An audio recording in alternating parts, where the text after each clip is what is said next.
پارے کے آخر میں نا اللہ کریم نے ایک واقعہ بیان فرمایا ہے.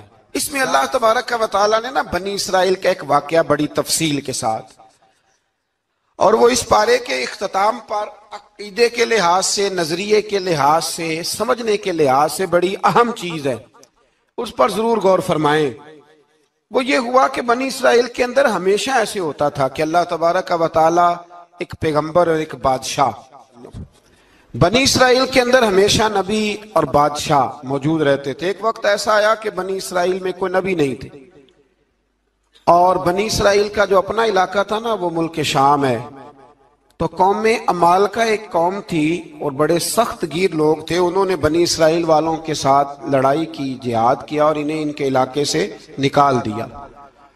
اور کچھ حضرت یوسف علیہ السلام کے زمانے میں ویسے بھی ایک بہت بڑی تعداد جا کے مصر میں آباد ہو گئی تھی.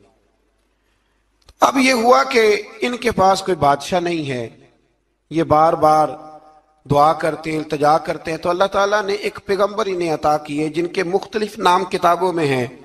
صدر الافاضل رحمۃ اللہ علیہ نے تفسیر خزائن العرفان کے اندر ان کا نام حضرت شمویل علیہ السلام لکھا ہے.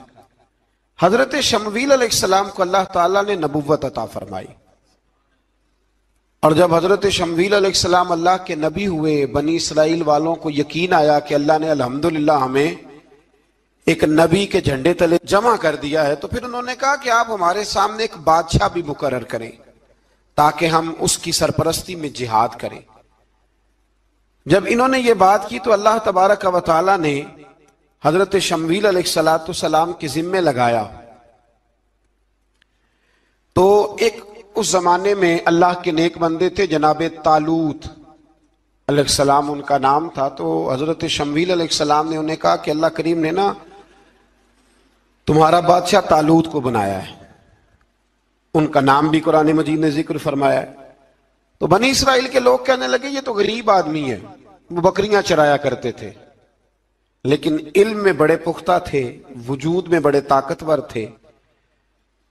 تو کہا کہ یہ تو غریب آدمی ہے، تو ہم تو زیادہ حق رکھتے تھے کہ ہمیں بادشاہ بنایا جائے. تو حضرت طالوت علیہ السلام کہ بادشاہ بننے کے بعد حضرت شمویل علیہ السلام نے جو بات کی، اللہ کریم نے اسے قرآن مجید میں بیان فرمایا. رب فرماتا ہے بسطتاً فی العلم والجسم، اسے اس لیے تمہارا بادشاہ بنایا گیا ہے کہ اسے ہم نے کشادگی دی ہے، علم میں بھی اور جسم میں بھی.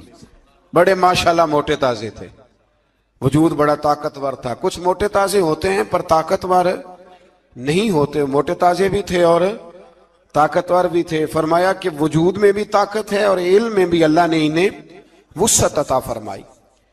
تو بنی اسرائیل والے کہنے لگے جی نہیں جی کوئی بندہ اور آ جائے، یہ ہمارا بہت بڑا مسئلہ ہے نا جی، ہر ایک کی مرضی کی نہ تو بات ہو سکتی ہے اور نہ ہر بندہ ہر ایک کی مرضی پر پورا.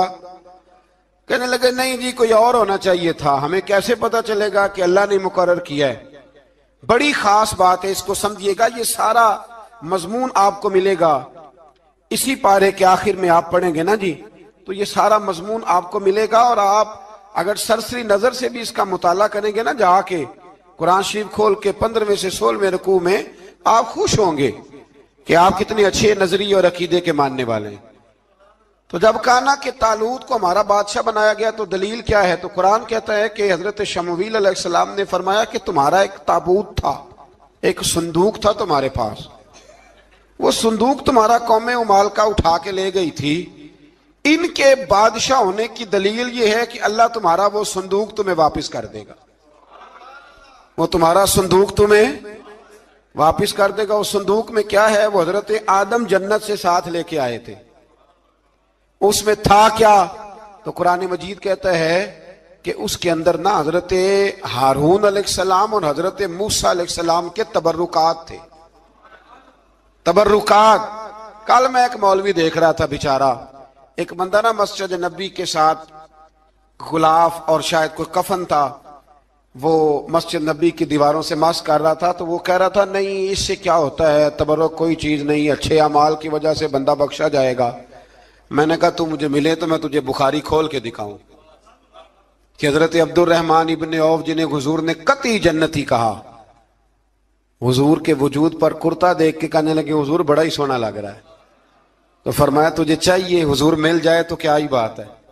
نبی پاک نے عطا کیا تو صحابہ کہنے لگے عبد الرحمن آپ کو تو ضرورت نہیں تھی, آپ کے پاس تو بڑے لباس ہیں, تو یہ کرتا حضور نے قبول کر لیا, کوئی لے کے آیا اور آپ نے مانگ لیا. تو وہ رو پڑے, کہنے لگے پہننے کے لیے نہیں مانگا, یہ حضور کے جسم سے لگ گیا ہے, میں نے کفن بنانے کے لیے مانگا ہے. تو کہتا ہے حضور کے تبرک میں خیر کوئی نہیں. اور آپ یقین کریں ان لوگوں پہ حیرانگی ہے, ہم نے بھی مرنا ہے نا جی, بڑی جلدی قبر میں جانا ہے, وقت کا کچھ پتہ نہیں, لیکن اتنے اندھے ہو کر لوگ چیزوں کو دیکھتے ہیں اور اس تیزی کے ساتھ گمراہی پھیلاتے ہیں. مجھے باقاعدہ کسی نے ویڈیو بھیجی اور کہنے لگا جی دیکھیں کتنی اچھی بات کر رہا ہے, لوگوں کو سمجھائیں. تو میں نے کہا نہیں, اس کو سمجھانے کی ضرورت ہے. اور میں نے اس کو دیکھا ہے, وہ جو لال رومال والا, میں نے دیکھا ہے وہ ڈھونڈ ڈھونڈ کے جاہلوں کو پکڑتا ہے, تلاش کرتا ہے, اور اگر کوئی مل جائے بات بتانے والا تو پھر وہ خود پکڑا جاتا ہے, اور کئی دفعہ پکڑا گیا تو نکل گیا ہے. اللہ تعالی ہمیں سمجھنے کی توفیق دے, ہم سیانے ہو جائیں تو یہ دور دور تک نظر نہیں آئیں گے انشاءاللہ. تو وہ تابوت آئے گا, بنی اسرائیل والوں سے کہا تابوت میں کیا تھا سن لو, اور یہ قرآن مجید ہے. آج میری ماننا یہ 15 سے 16 رکوع ضرور ہی پڑھنا کہ وہ آخر تابوت میں کیا تھا, کھولنا ذرا. قرآن مجید کہتا ہے کہ حضرت موسیٰ علیہ السلام اور حضرت ہارون کے تبرک تھے. تو تبرک کیا تھے؟ تمام مفسرین نے لکھا ہے کہ حضرت موسیٰ کا ایک کرتا تھا, ایک ڈنڈا تھا, جوتے تھے, اور جناب ہارون علیہ السلام کا امامہ شریف تھا, اور تورات کی کچھ تختیاں تھی. تو اس کا فائدہ کیا تھا؟ اس تابوت کا فائدہ یہ تھا کہ بنی اسرائیل والے جب اپنے دشمنوں سے لڑتے تھے تابوت سامنے رکھ کے دعا مانگتے تھے, اللہ انہیں کامیابی عطا کر دیتا تھا. تو قوم عمالقہ کو بھی پتہ چل گیا کہ صندوق میں کچھ ہے جس کی وجہ سے یہ کامیاب ہو جاتے. وہ صندوق اٹھا کے لے گئے. اب ان کی کم بختی یہ, کم نصیبی یہ کہ انہوں نے جا کے اسے روڑی پہ پھینک دیا. جب روڑی پہ پھینکا تو ان کے اندر بیماریاں آ گئیں, وبائیں پھوٹ پڑی, مرنے لگے, وجود پھولنے لگا. پھر ان کے دلوں میں بات آئی کہ یہ ہم نے اس صندوق کی بے ادبی کی ہے. صندوق میں کیا ہے؟ تبرکات. ہمیں کہتے ہیں جی نالین کا نقشہ کیوں لگایا ہے؟ تمہارے تو بزرگوں کا عقیدہ ہے سر پہ رکھنے کو مل جائے اگر نقش نالے پاک حضور تو پھر کہیں گے کہ ہاں تاجدار ہم بھی ہیں. تو کہا کہ اس کے اندر یہ تبرکات تھے. انہیں بھی سمجھ میں آئی تو انہوں نے نا بیل گاڑی منگائی اور وہ صندوق اٹھا کے اس کے اوپر رکھ دیا. اب کیا ہوا؟ قرآن کہتا ہے کہ فرشتوں نے نا اس صندوق کو وہاں سے اٹھایا. مفسرین نے لکھا اس کا معنی یہ بھی ہو سکتا ہے کہ اس بیل گاڑی کو ڈائریکشن پہ لگایا. ادھر سے حضرت شمویل علیہ السلام نے جناب طالوت کو بادشاہ بنا دیا اور ادھر سے وہ صندوق چل پڑا. کہا بھئی ہم ان کو کیسے بادشاہ مانے؟ تو فرمایا بادشاہ اس طرح مانو گے کہ تمہارا وہ صندوق آ جائے گا. اور قرآن کہتے ہیں اس صندوق میں تمہارے دلوں کا سکون ہے, اس میں تمہارے دلوں کا. اور بھائی ہماری تو کوشش ہوتی ہے بزرگوں سے کوئی چیز مل جائے, اللہ والوں کا کوئی تبرک ہمارے ہاتھ آ جائے. تو وہ صندوق آ گیا, یہ مان گئے. اب جہاد کرنے نکلے تو لڑنا تھا جالوت کی قوم کے ساتھ. وہ بڑا سخت آدمی تھا, 3 من سونا اس نے وجود پہ پہنا ہوتا تھا. اس کی قوم سے لڑنا ہے, ٹوپی بڑی تگڑی پہنی ہوتی تھی لوہے کی. اب کون لڑے؟ ایک نوجوان تھے جن کا نام تھا داؤد علیہ السلام. وہ بھی بکریاں چرایا کرتے تھے. اور جن دنوں حضرت طالوت نکلے نا اپنی قوم کو لے کر جالوت کے خلاف لڑنے تو حضرت داؤد بھی شامل ہو گئے. اللہ جب کسی کو نوازتا ہے نا تو پھر خاص ہی کرم نوازی کرتا ہے.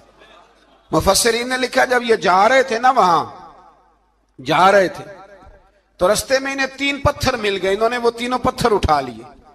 اس زمانے میں پتھر پھینکنے کے لیے چھوٹی چھوٹی لوگوں کے پاس چیزیں ہوا کرتی تھی. اس کو کوپھن بھی لوگ کہتے تھے, منجنیک, اس کو سامنے رکھ کے پھر بنائی گئی. تو آپ کے پاس بھی وہ آلہ تھا جس سے دشمن پر پتھر مارے جاتے تھے. تو آپ وہ مشین لے کر, وہ آلہ لے کر وہاں پہنچے ہوئے تھے. 3 پتھر آپ کے پاس تھے. آپ فرماتے اس دن میں بڑا بیمار تھا, اتنا بیمار تھا کہ میرا رنگ پیلا ہو گیا. اب وہ جالوت کے سامنے کوئی نہیں جاتا تھا، تو جناب طالوت کہنے لگے کہ جو جالوت کو مارے گا نا، یعنی ان کے بادشاہ کو اس قوم کے، تو میں اسے اپنی آدھی سلطنت بھی دے دوں گا اور اپنی بیٹی کا نکاح بھی اس کے ساتھ کر دوں گا۔ دیکھیں اللہ نوازتا ہے تو کس انداز میں نوازتا ہے۔ تو حضرت داؤد کہتے ہیں وہ دور کھڑا تھا تو میں نے نا 3 پتھر مارے۔ بھئی ہمت کرنا تو ہمارے ذمہ ہے کہ نہیں؟ میری ملت کا جوان کہتا میں نے کرنا کرانا کچھ نہیں، یعنی اگر آپ کہیں نا کچھ کرو تو پھر وہ کوئی کام کرنے کی مطلب معاملہ، وہ مجھے کل ایک سنگی کہہ رہے تھے، کہنے لگے جی اللہ کے فضل سے کچھ بھی نہیں کرنا پڑا، مرشد نے نظر کر دی۔ میں کہا میں ملن گے تو میں انہوں نے سمجھاواں گا کہ کچھ کرا کے نظر کریا کرو، کیونکہ میرے وہ دوست ہیں، میں انہیں جانتا ہوں۔ نظر میں بڑا کچھ ہوتا ہے، لیکن اللہ بھی تو بندے پہ بڑی نظر رحمت کرتا ہے نا۔ لیکن کہتا ہے 5 نمازیں پڑھ، رمضان کے روزے رکھ، زکوٰۃ فرض ہو تو ادا کر، یہ سارے کام کر، سچ بول، دیانتداری کر، پھر میں اپنے فضل سے تجھے جنت عطا کروں گا۔ تو یہ جو رویہ ہم نے بنایا یہ درست نہیں۔ تو فرماتے ہیں 3 پتھر میں نے مارے، اللہ نے اتنا فضل کیا کہ وہ بھی مر گیا، اور اسے چھو کے میرے پتھر آگے بڑھے تو اس کی فوج کے 30 آدمی بھی مر گئے۔ 3 پتھروں سے 31 بندے اللہ نے مار دیے۔ فرماتے اس لیے کہ ہاتھ میرے تھے اور طاقتیں میرے رب کریم کی تھی۔ تو حضرت داؤد علیہ السلام کے حصے میں جناب طالوت کی صاحبزادی بھی آئیں، آدھی سلطنت بھی آئی۔ کافی سال حضرت طالوت حیات رہے، پھر ان کا وصال ہو گیا، تو ساری سلطنت حضرت داؤد کو ملی، اور پھر اللہ تبارک و تعالیٰ نے انہیں نبوت بھی عطا فرمائی۔ یہ دنیا میں واحد پیغمبر ہیں جو بیک وقت نبی بھی تھے اور بادشاہ بھی تھے، اور پھر اللہ نے فضل فرمایا، انہوں نے بڑی بڑی فتوحات کی۔ اور پھر حضرت داؤد کے صاحبزادے کا نام حضرت سلیمان علیہ السلام، پھر ان کے صاحبزادے کا نام حضرت، تو یہ ہوا کیسے؟ یہ سارا کچھ اللہ تبارک و تعالیٰ کے فضل سے ہوا، اس کے کرم سے ہوا۔ اب اس واقعہ سے ہمیں کیا پتہ چلتا ہے؟ ہمیں یہ پتہ چلتا ہے کہ رب جب فضل فرمائے نہ کسی پہ بھی، تو ہمیں اس بندے کو دیکھ کے راضی ہونا چاہیے، کوئی شکوہ نہیں کرنا چاہیے۔ اور دوسری بات یہ سمجھ لینا چاہیے کہ حکومتیں، مال، دولت یہ صرف سیاستوں سے نہیں ملتی، یہ خدا کے فضل سے ملتی۔ اور یہ بھی سمجھ لینا چاہیے کہ جو بزرگوں کے تبرکات ہوتے ہیں ان کی کیا ہی بات ہوتی ہے۔ چند باتیں ایسی تھیں کہ میرا دل کرتا تھا ان کو دہرایا جائے، اور خاص کر کے ان باتوں پر توجہ کی جائے۔ یہاں نا اللہ تبارک و تعالیٰ نے ان باتوں میں سے ایک بات کا ذکر فرمایا ہے۔ یہاں 207 نمبر جو آیت ہے نا اسی پارے کی، اس میں اللہ کریم نے فرمایا کچھ لوگ ایسے ہیں جو اپنی جانیں ہی اللہ کے حوالے کر دیتے ہیں، زندگی کا مقصد دین ہوتا ہے، لٹا دیتے ہیں۔ یہ نازل کب ہوئی؟ یہ آیت مبارکہ حضرت صہیب رومی کے بارے میں نازل ہوئی۔ حضرت صہیب رومی رضی اللہ تعالیٰ عنہ بڑے مالدار تھے، مکے سے جب چلے نا تو سارا مال مکے میں چھوڑ دیا، اس لیے کہ اللہ کے رسول مدینے چلے گئے۔ فرماتے ہیں پھر میں نے مال و دولت کی پرواہ نہیں کی، پھر میں نے یہ سوچا کہ میں نے اپنے حبیب کے پاس طیبہ کے لیے جب نکلا تو کفار نے، قریش مکہ نے روکا، ہم نہیں جانے دیں گے۔ تو حضرت صہیب رومی فرمانے لگے بھی سنو، میں کمزور نہیں، میں طاقتور آدمی ہوں، اور تم میں سے کوئی ایسا مائی کا لال نہیں جو تیر چلانے میں مجھ سے زیادہ سیانا ہو، تلوار چلانے میں مجھ سے زیادہ عقل مند ہو، جانا مدینے میں نے ہے۔ اب یہ ہے کہ تم بتاؤ میرے ساتھ تیروں تلواروں سے لڑو گے یا میں تمہیں ایک سودا بتاؤں گا، سودا کرو گے؟ قریش کہنے لگے سودا کیا ہے؟ کہنے لگے میرا بڑا مال ہے، میں مکے میں دفن کر کے آیا ہوں، تم مجھے مدینے جانے دو، میں تمہیں سارے مال کا پتہ بتا دیتا ہوں۔ ہزاروں لاکھوں میں تھا مال تجارت۔ دیکھیں جب صحابہ مدینے جاتے تھے تو کتنی قیمت دے کے جایا کرتے تھے۔ تم مجھے جانے دو، میں تمہیں وہاں کا پتہ بتاتا ہوں۔ انہوں نے کہا جی بات ٹھیک ہے، آپ پتہ بتا دیں۔ حضرت صہیب نے ساری زندگی کی جمع پونجی ہزاروں لاکھوں میں ساری دے دی اور مدینے کے لیے تیار ہو گئے۔ اللہ کریم نے اس بات کو بڑا ہی پسند فرمایا اور فرمایا وَمِنَ النَّاسِ مَن يَشْرِي نَفْسَهُ ابْتِغَاءَ مَرْضَاتِ اللَّهِ، فرمایا کچھ لوگ ایسے ہیں جو اپنی جانیں ہی بیچ دیتے ہیں اللہ کی رضا حاصل کرنے کے لیے، اپنی جانیں بیچ دیتے ہیں۔ نفسہ ابتغاء مرضات اللہ، اللہ کی رضا حاصل کرنے کے لیے اپنی جانوں کو بیچ دیتے ہیں۔ تو فرمایا پھر اللہ کیا کرتا ہے؟ فرمایا واللہ رؤوف بالعباد، پھر اللہ بھی اپنے بندوں پر بڑا ہی رحم فرمانے والا ہے۔ جب یہ سارا مال دے کے مدینے پہنچے نا تو ان کے استقبال کے لیے جناب عمر پہلے سے موجود تھے۔ حضرت عمر ریسیو کر کے نبی کریم کی بارگاہ میں لے گئے تو فرماتے ہیں حضور نے مجھے دیکھتے ہی فرمایا صہیب زندگی میں تم نے بڑی تجارتیں کی ہوں گی، پر یہ جو تم نے سودا کیا ہے نا یہ بڑا ہی نفع والا کیا ہے، یہ جو سودا فرمایا یہ تو نے بڑا۔ تو دین کے لیے جب آپ کوئی کام کرتے ہیں تو یہ سودا بڑا نفع والا۔ ایک مضمون اور یہاں ہے 216 نمبر آیت میں، وہ بھی بڑا ہی سمجھنے والا ہے۔ اللہ کریم نے جب جہاد فرض کیا نا تو فرمایا کتب علیکم القتال، ہم نے تم پر قتل کرنا، قتال کرنا فرض کیا ہے۔ فرمایا ہو سکتا ہے تمہیں یہ کراہت محسوس ہو، مشکل لگے، برا لگے۔ ایک بات جو آج کی نصیحت ہے اور مضامین قرآن جو ہم سیکھ رہے ہیں اس کے اندر سے ہمیں یہ خاص چیز ہے جس کو سمجھنا چاہیے۔ اللہ کریم نے فرمایا کہ تم پر جہاد فرض کیا گیا ہے، وَهُوَ كُرْهٌ لَكُمْ، ہو سکتا ہے تمہیں ناپسند ہو، تو ایک نا ساری زندگی کے لیے ایک نصیحت کر دی۔ فرمایا وَعَسَىٰ أَن تَكْرَهُوا شَيْئًا، ہو سکتا ہے تم کسی چیز کو ناپسند کرو، وَهُوَ خَيْرٌ لَكُمْ، اور وہ تمہارے لیے اچھی ہو۔ اللہ اکبر، یہ وہ بات ہے اگر سمجھ میں آ گئی تو کلیجہ ٹھنڈا ہو گیا، زندگی سکون میں آ گئی۔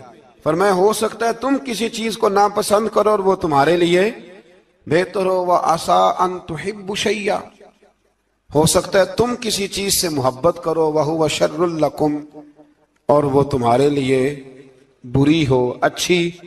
بس میرے رب نے ایک بات مسلمان کو بتا دی تو جینے کے لیے بڑی کافی ہے۔ فرمایا تم میرے اور میرے رسول کے حکم پر چلو۔ کیوں؟ اس لیے کہ واللہ یعلم وانتم لا تعلمون، اللہ جانتا ہے تم نہیں جانتے۔ اللہ کے طریقوں کے مطابق، رسول اللہ کے بتائے ہوئے طریقوں کے مطابق چلو، اللہ جانتا ہے ہم جانتے نہیں۔ تو قرآن مجید کی اس نصیحت پر ضرور غور کریں۔ اچھا اب دولت آئی ہے تو حضور صلی اللہ علیہ وسلم نے فرمایا اللہ اگر اپنی نعمت دے تو اثر دیکھنا پسند بھی کرتا ہے۔ تو حضرت عمر چوتھے دن پھر آئے نا مسجد میں تو 17 پیوند لگے ہیں کپڑوں پہ، چوتھے دن آئے 17۔ اب صحابہ نا آپس میں باتیں کرنے لگے، یار پردے کے پیچھے اتحیات میں